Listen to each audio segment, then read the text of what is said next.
Hola, vamos a adentrarnos ahora en el capítulo 2 de Daniel, el profeta este que os comenté del Antiguo Testamento, que era un cautivo de Babilonia, de los ejércitos de Babilonia, traído de Jerusalén. Bueno, para empezar a aclarar una aparente contradicción que comienza en el versículo 1 de este capítulo. El versículo 1 nos dice que en el año segundo del reinado de Nabucodonosor, y bueno, esto choca con algo del capítulo 1, y es que en el capítulo 1 nos dice que el rey Nabucodonosor, cuando trajo a los cautivos de Judá, pues los quiso tener durante 3 años preparándolos con su comida, con su bebida, etcétera, para presentárselo después de 3 años a él, al fin de ver que había un resultado excelente de su preparación y entrenamiento, y tener a los mejores hombres a su servicio y muy sabios y muy bien preparados. Bueno, si los iba a preparar durante 3 años, ¿cómo es posible que diga en el segundo año del reinado de Nabucodonosor? Bueno, no hay error ni tampoco contradicción. Lo único que se trata es de una forma distinta de fechar entre los judíos y los caldeos. Los caldeos tenían el llamado año de la ascensión para un tema de reinado. De modo que el primer año de un rey no computaba como reinado, sino que era tenido como el año de la ascensión. Y a partir del primer año empezaba a contar y a fecharse el reinado. Por ello encontramos que aquí se trata del segundo año del rey Nabucodonosor, cuando realmente llevaba 3 años en el poder.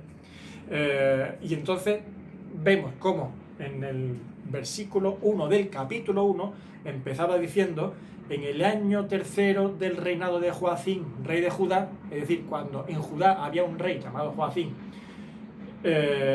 reinando en su tercer año, el rey de Babilonia, Nabucodonosor, pues ataca, ¿verdad? Sin embargo, si lo buscamos, el mismo acontecimiento en Jeremías capítulo 25, versículo 1, nos dice que fue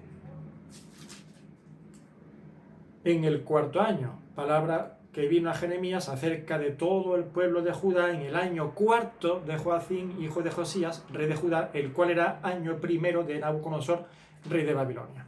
Así que si vemos perfectamente cómo cuadra esa diferencia de un año. Cuando es contado según los caldeos es el tercer año de Joacim, sin embargo contado como los judíos es el cuarto año. Contado para los caldeos es el segundo año del rey de Babilonia, contado para los judíos es el tercer año para el rey de Babilonia. Así que, hecha esta salvedad, seguimos entonces para adelante, porque normalmente las contradicciones ya suponen un freno, ¿verdad? Pues no hay contradicción, hay simplemente aclaración de en qué consiste esa forma de indicar las fechas. Bueno, el capítulo 2 trata de un episodio del rey Nabucodonosor, el cual tiene un sueño que le ha turbado, le ha provocado mucha tribulación y conflicto interno, emocional, mental. Él quiere saber qué es lo que ha soñado, porque cuando despierta se le ha olvidado el sueño, no sabe lo que ha soñado, pero lo ha pasado muy mal. Quiere saber qué es lo que ha soñado y quiere no solamente eso, sino conocer también su interpretación.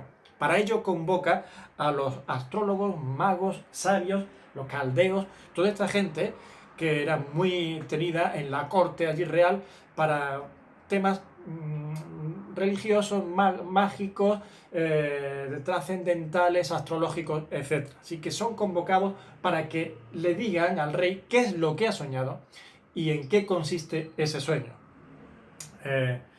Cuando se le propone eso al rey, el rey se le propone eso a este personal de la adivinación, ellos le dicen que eso no pueden hacerlo, que por favor le diga primero qué es lo que ha soñado y ellos ya se encargarán de darle la interpretación, ¿verdad? Pero el versículo 8 y el versículo 9 contienen algo que hay que detenerse. Mirad qué es lo que ocurre. El asunto lo olvidé, dice el rey. Si no me mostráis el sueño y su interpretación, seréis hechos pedazos y vuestras casas convertidas en muladar. Y ahora mirad el versículo 8. Cuando ellos le dicen, pero es que no es posible que hagamos eso, dinos el sueño y te diremos la interpretación. El rey dice: yo conozco ciertamente que vosotros ponéis dilaciones porque veis que el asunto se me ha ido. Si no me mostráis el sueño, una sola sentencia hay para vosotros. Ciertamente preparáis respuesta mentirosa y perversa que decir delante de mí, entre tanto que pasa el tiempo. Decidme, pues, el sueño para que yo sepa que me podéis dar su interpretación. Ahora, mira qué interesante. Hay algo en lo que debemos detenernos en este asunto. La existencia de la adivinación y de la magia era de uso habitual y corriente en aquel entonces y en aquel entorno. Formaba parte de la práctica tanto del pueblo como de la realeza. Y, sin embargo, aquí se produce un conflicto muy interesante. El rey entra en cólera porque no hay capacidad de hacer lo que el rey demanda de esta gente en un puesto tan privilegiado como era el de los magos y adivinos. Y su afirmación al respecto, es decir, lo que el rey dice respecto a la respuesta de ellos, de que esto no es posible, dinos el sueño y ya tendríamos la interpretación, pues fijad lo que dice el rey, no tiene desperdicio. Sé que hay por ahí fraude, conozco vuestra falsedad y el proceder fraudulento de vuestras formas de adivinar, porque ponéis dilaciones, dilatáis el tiempo, y preparáis con el tiempo que va pasando, lo que estáis haciendo es preparar respuesta mentirosa y perversa. ¡Qué interesante! Eso no le ha importado antes, hasta este momento, hasta ahora que a él le afecta realmente. Eso es un problema de realidad, es decir, esos magos, esa magia, esa adivinación, esos astrólogos, lo que hacen es real o no es real. Las cosas las estás haciendo en serio cuando tú consultabas o cuando tú establecías tus fiestas con los magos y esta gente. Había seriedad, realismo, realidad realmente en eso. Había madurez, o se trataba de un juego, de un festejo de adultos, simplemente. Ahora el rey no se lo toma como una religión que solo forma parte del folclore nacional y que más bien pues lo que hace es distraer al pueblo y a la corte, sino más bien lo que quiere es satisfacer unas demandas. A él ahora le afecta algo y quiere un resultado serio y auténtico, veraz, de su situación personal, que él demanda a los magos y adivinos. Ya no va en plan de hacer una fiesta al ídolo, sino que busca efectos prácticos de la religión o de la adivinación, que ahora realmente le incumbe y le afecta personalmente, de forma tormentosa. Él no está ahora para fiestas. Yo ahora te convoco, no para que me digas 4 cosas de las estrellas, así graciosas, y qué guay, qué bien lo pasamos, qué interesante, sino que realmente a mí me está afectando y quiero una respuesta, y una respuesta convincente. Y para ello, ¿qué es lo que hace? Tremendo. Para ello lo que hace es recurrir al milagro como demostración y evidencia de la veracidad de los resultados o de la respuesta que le den. Tú dices que eres mago, que eres adivino, vamos a ver. Voy a creer que lo eres y me lo vas a demostrar si eres capaz de decirme no la interpretación solamente, sino qué sueño tuve también. Pum, pum, ¿quién es? Pues vaya porquería de mago, ¿no? El típico chiste.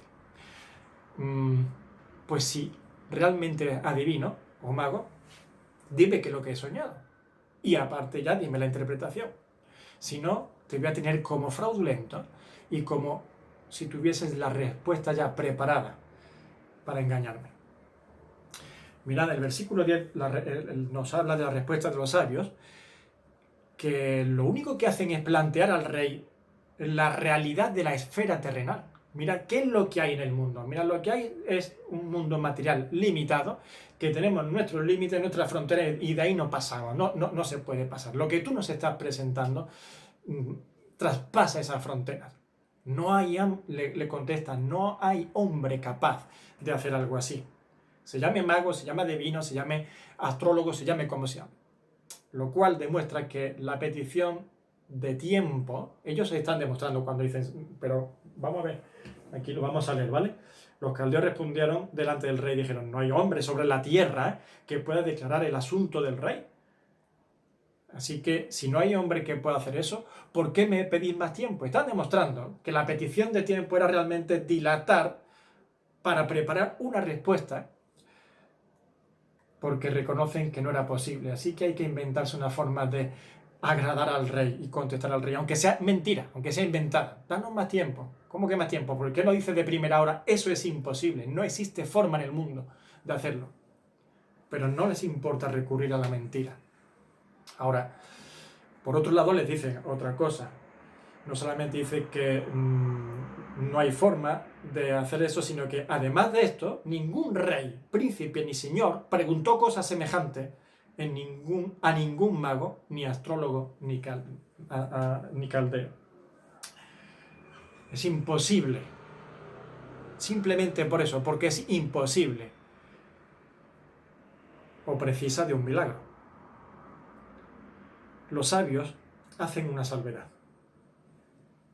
No se quedan en el es imposible, sino que van aún más allá.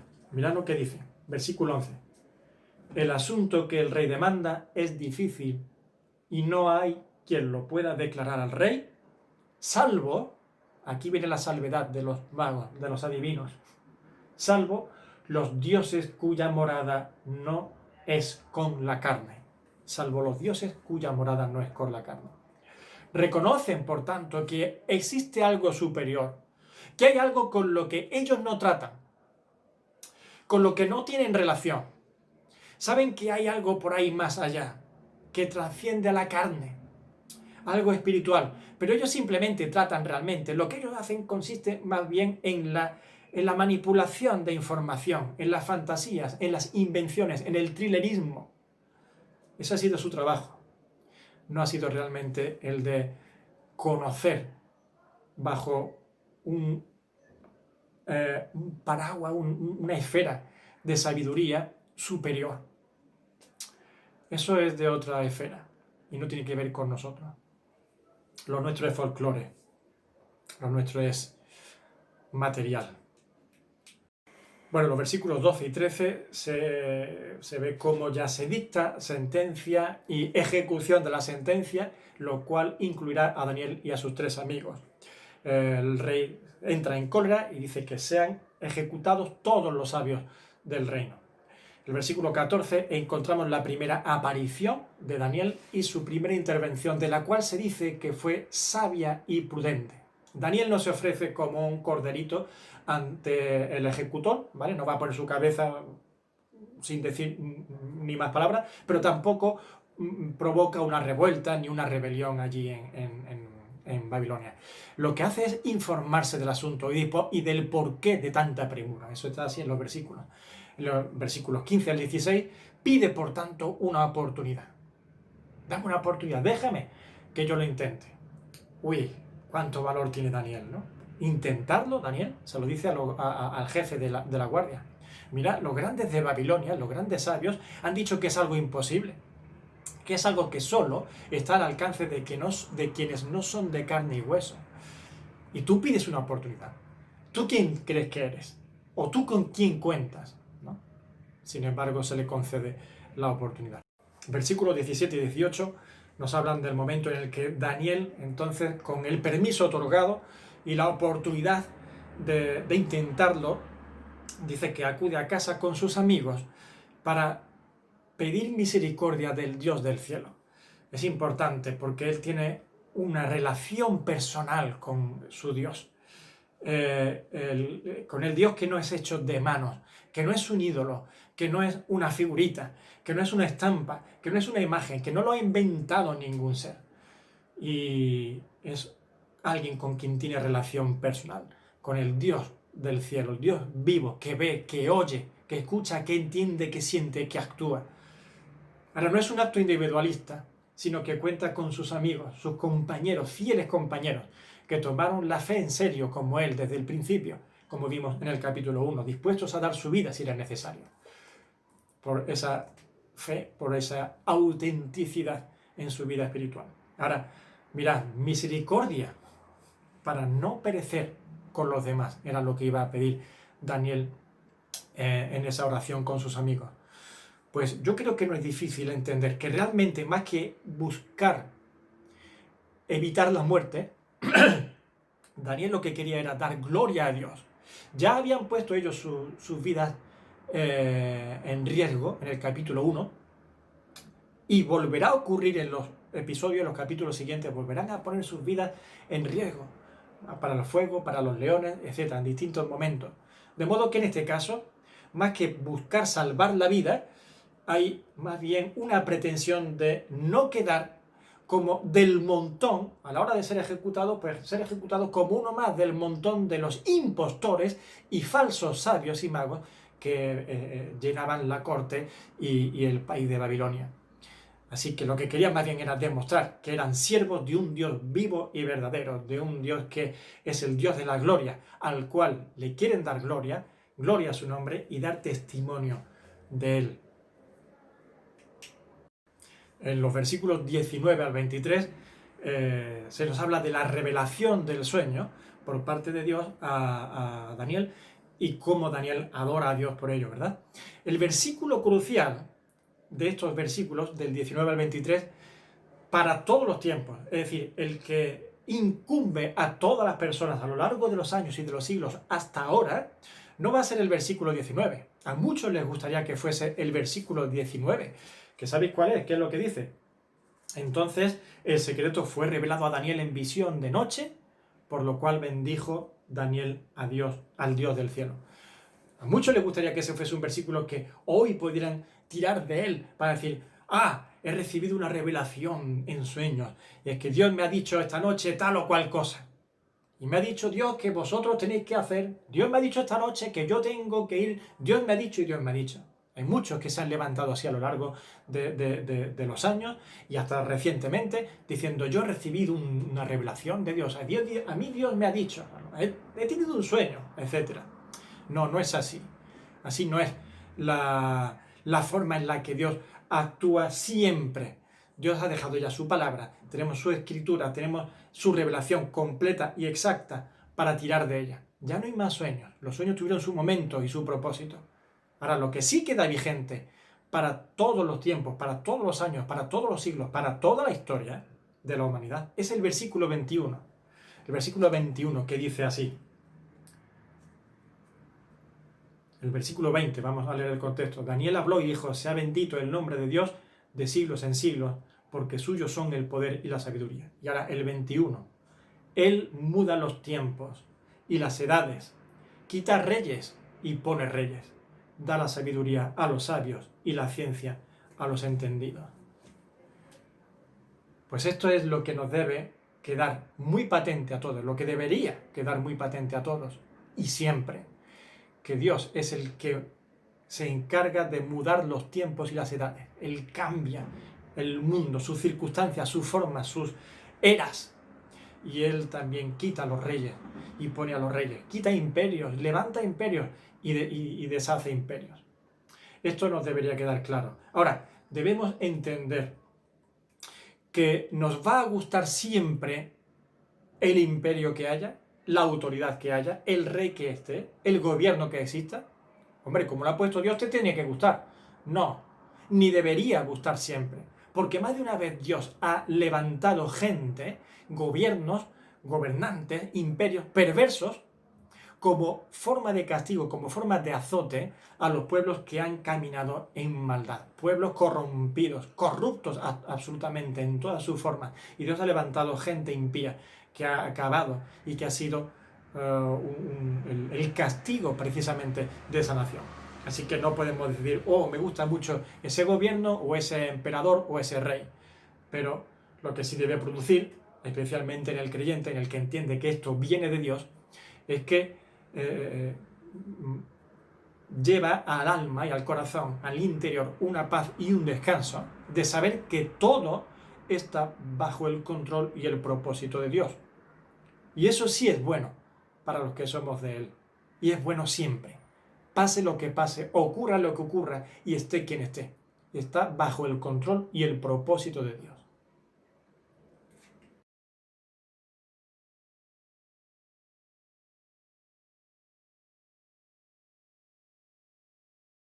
El versículo 24. Aquí se produce algo que caracteriza siempre al siervo de Dios, a la persona que ama a Dios, al que sigue a Dios. ¿Y sabéis qué es lo que caracteriza a la persona o al creyente?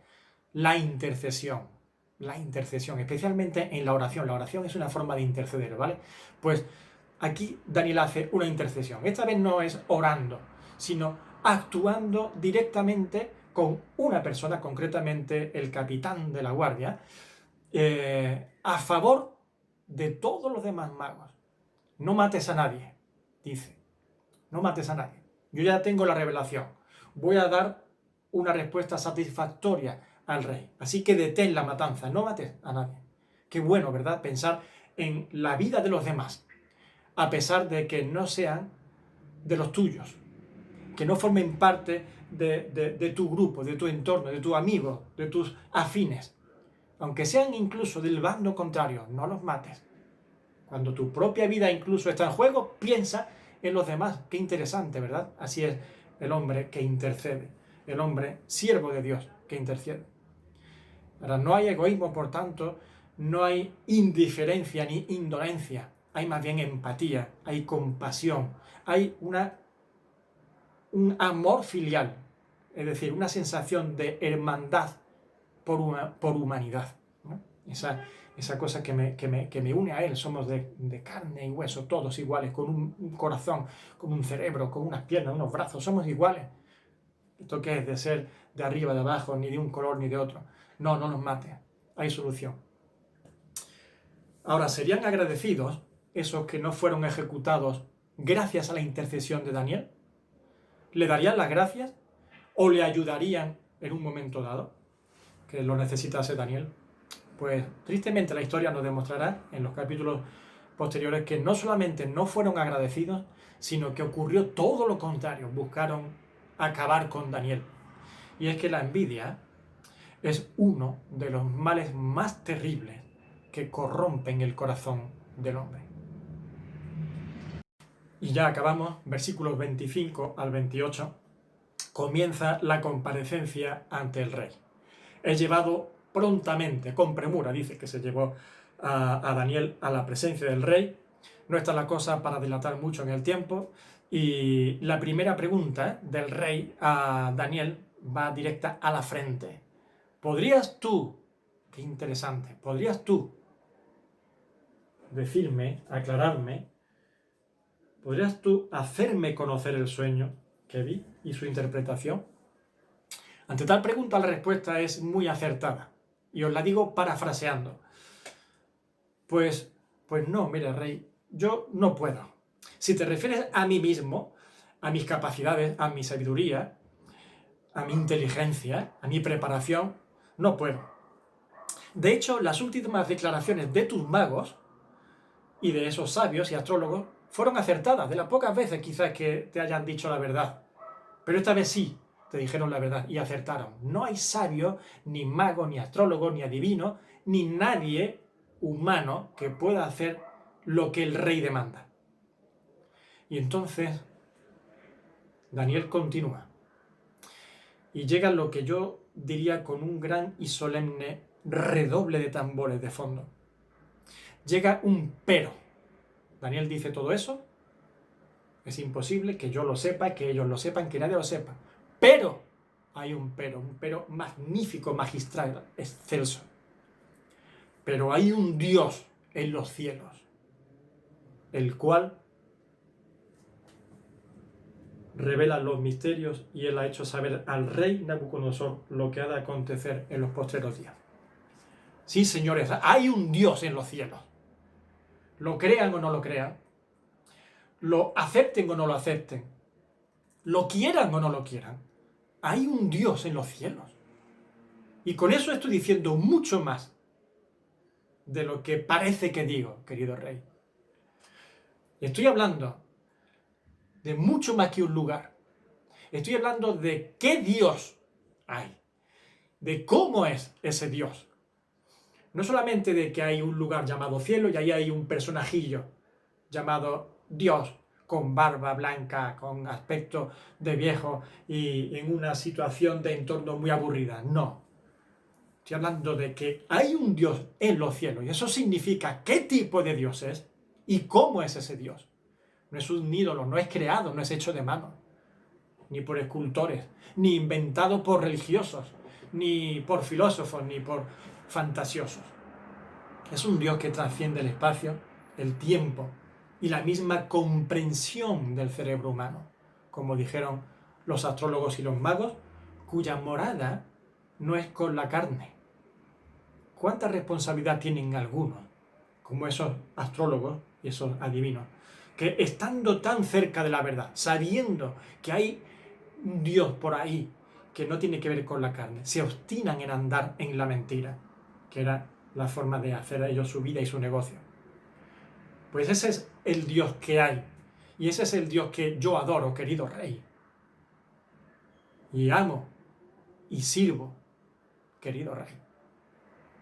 Y esto, amigos, es lo que todos tenemos que conocer, entender y aceptar. Y para eso está escrito este momento de la historia. Historia que ocurrió hace 2600 años. Historia que en los colegios, en los institutos y en las universidades no se va a enseñar, a pesar de que sucedió en el imperio más grande y con el emperador más grande del mundo de entonces. Pero que no interesa enseñarlo, no interesa darlo a conocer por parte precisamente de este mundo en su sistema podrido y corrompido, y por tanto intenta taparlo, porque si no queda de manifiesto que hay un Dios en los cielos.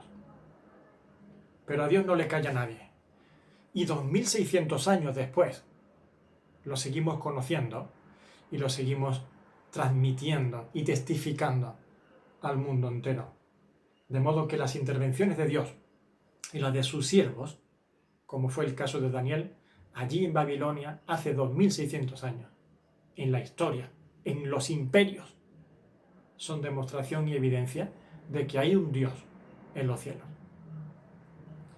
El siguiente vídeo será la segunda parte del capítulo 2.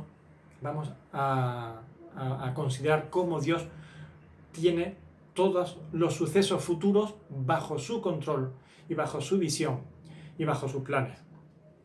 La profecía que está por cumplirse y que tiene que ver con la visión de Daniel que le va a revelar a Nabucodonosor, con el sueño de Nabucodonosor, pues esa profecía se ha cumplido ya en su gran mayoría. Estaba por cumplirse. Era una profecía que iba a decir Daniel. Ahora, a día de hoy, ya está cumplido en su gran mayoría, un alto porcentaje. Y así lo podemos contemplar. Ahora vemos la profecía cumplida. ¿Será suficiente para que entiendas, para que entendamos que hay un Dios en los cielos? Yo espero que sea así. Un fuerte abrazo. Hasta la próxima.